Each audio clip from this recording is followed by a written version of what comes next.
And now your Idaho real estate news. Have you heard consumers say that there is a standard rate for real estate commissions? That these commissions are set or fixed by the real estate industry? Let me put it straight. In the real estate industry in Idaho, all commissions are negotiable. This is Mike Johnston, contributing editor for the Idaho Real Estate News. This week, we're going to address real estate commissions in Idaho. The Idaho Real Estate Commission, in Idaho Code 54-204, subsection 26, defines a fee or commission means a payment, actual, promised, or expected, as compensation for the performance of any act requiring a real estate license. If any fee being charged is to be set by the designated broker, it is only for the designated broker's office and set for the licensees affiliated with that brokerage. Idaho Code 54-2038 states, the designated broker is responsible for the actions of its licensees and associated unlicensed persons, performed within the scope and course and scope of their employment or agency, regardless of the location of the company's business or where representation is conducted. A designated broker is required to, Idaho Code 54-2038, 1B, quote, review and approve all real estate agreements, including but not limited to those related to listing, selling, or purchasing property and brokerage representation agreements, end quote. On the website, prepagent.com, they have an article on the Sherman Antitrust Act. In it, it says, quote, the Sherman Antitrust Act is a landmark federal act passed by Congress in 1890. The core principle of the Sherman Antitrust Act is to ensure healthy and fair free market competition. Price fixing. Price fixing is the practice of setting prices for products or services, rather than letting competition in the open market establish those prices. In real estate, price fixing occurs when competing brokers agree to set a standard price for sales commissions, fees, or management rates.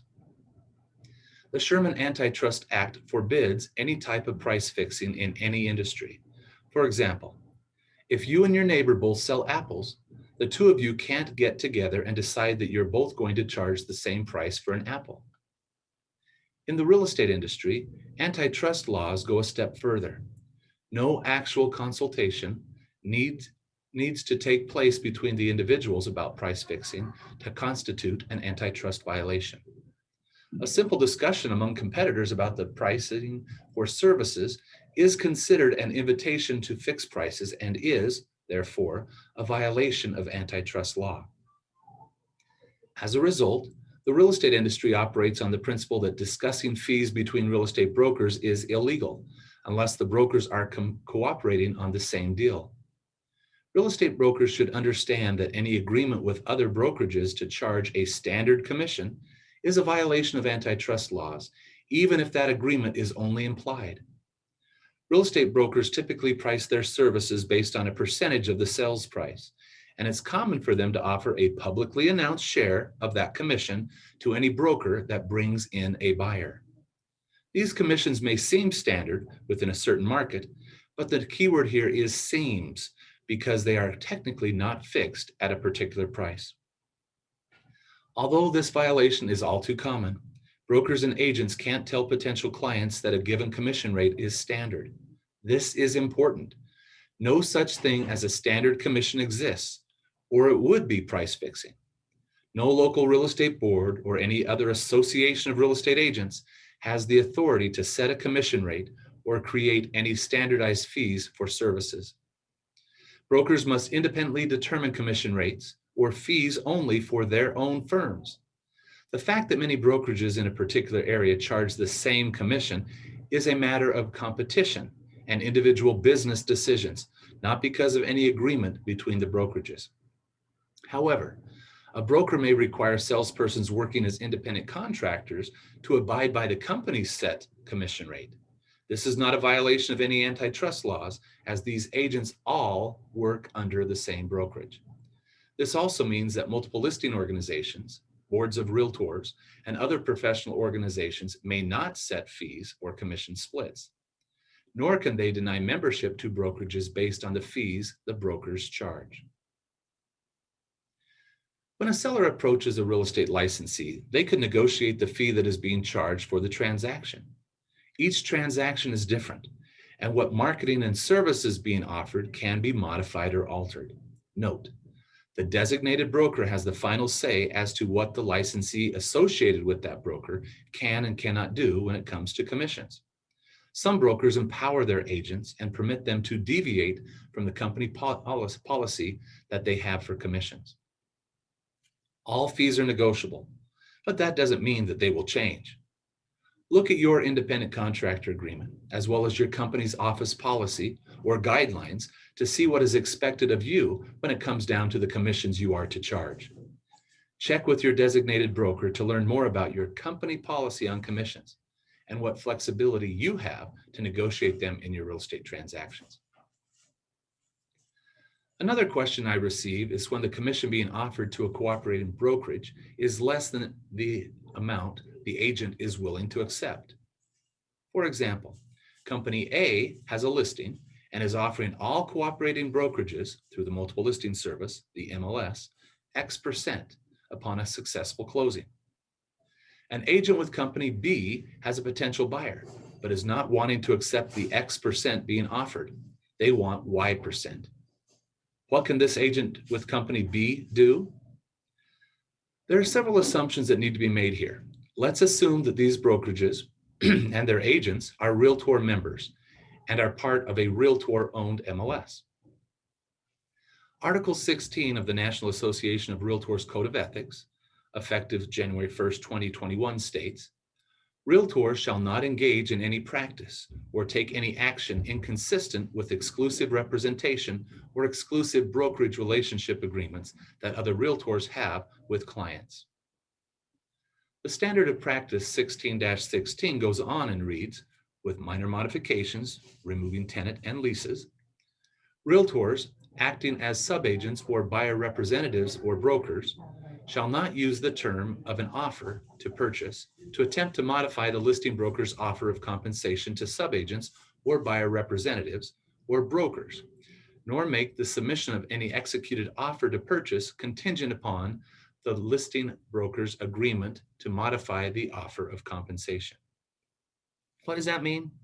Simply put, we should not be asking the seller by saying, quote, I'm not going to present an offer unless you first agree to pay me more, end quote. We shouldn't put our interests in front of the client. We shouldn't hold an offer hostage for our personal benefit.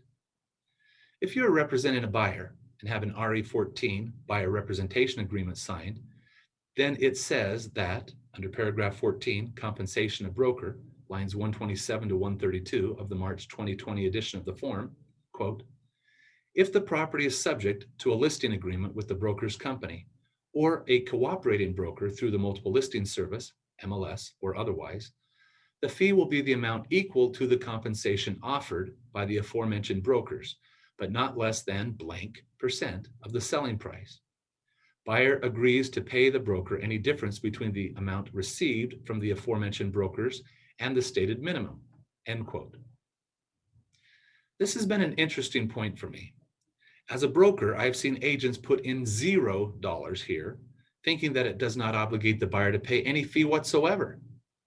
I've also seen as offered or as offered in the MLS.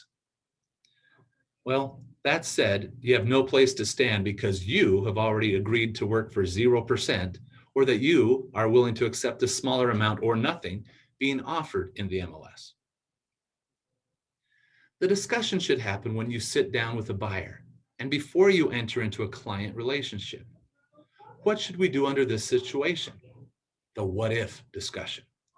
Same thing for a for sale by owner. Have the what if discussion about the seller not wanting to pay for services. Do they still want you to pursue that, knowing that they are ultimately responsible for your fee? Back to the buyer representation agreement.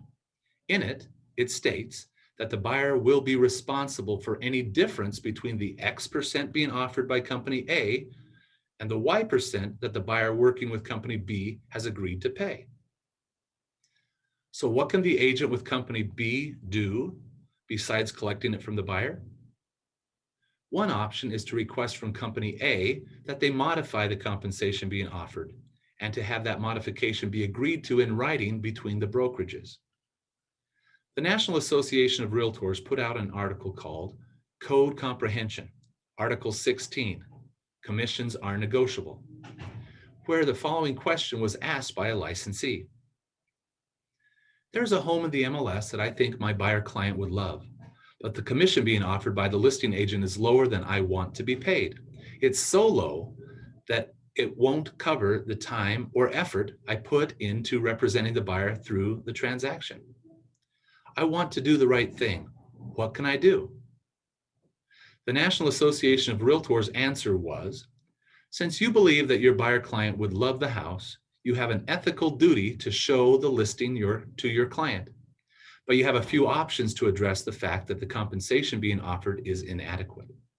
First of all, buyers and sellers can negotiate the commission paid to their brokers and agents at any time. When representing a buyer, you should consider using a buyer agency agreement that sets forth the services you will provide and establishes what compensation your client will be responsible for paying. Often, the buyer agency agreement explains that you will first seek to be compensated in the amount set forth in the listing, but that if that amount is inadequate, you will expect the client to make up the difference between blank and the compensation provided by the listing broker. It is entirely up to you how you will fill in that blank.